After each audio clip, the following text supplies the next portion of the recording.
Alors bonjour chers souscripteurs de la Nouvelle France Libre, j'espère que vous allez bien.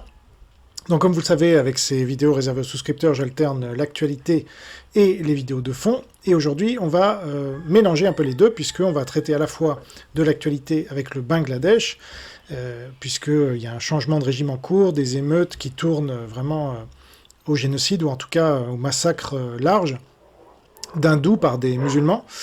Et donc, on va faire le point sur l'historique du Bangladesh, parce que c'est un pays sur lequel j'ai jamais parlé encore, en détail. Ça m'est arrivé de l'aborder comme ça, en parlant dans mes revues de presse mensuelles internationales sur l'Asie, mais jamais en détail. Donc là, ça va être l'occasion, puisque ce qui se passe là-bas, c'est dans la continuité de cette Troisième Guerre mondiale dont je vous parle depuis longtemps, puisqu'il semblerait que la Chine soit derrière ces émeutes.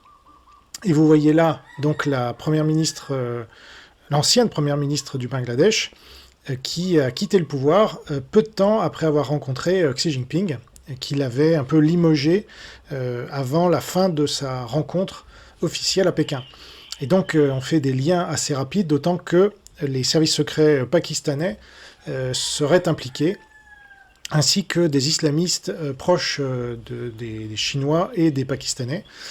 Donc vous savez que les Chinois utilisent l'islam et la Russie d'ailleurs aussi, utilise l'islam pour déstabiliser les pays qu'ils veulent renverser indirectement. Donc ils sont un peu plus malins que les Américains, ils n'interviennent pas directement. Mais là, il semblerait qu'on assiste bien à une révolution colorée, comme on a dit. Mais pour une fois, c'est la Chine qui est derrière et pas les États-Unis, puisqu'on accuse tout le temps les États-Unis de renverser, que ce soit en Ukraine ou ailleurs. Et là, c'est la Chine, et c'est pour ça que personne n'en parle chez les identitaires et autres. Tout le monde focalise sur l'islam. Et dans l'autre camp, évidemment, on n'en parle pas non plus parce qu'on est pro-chinois de toute façon. Donc voilà.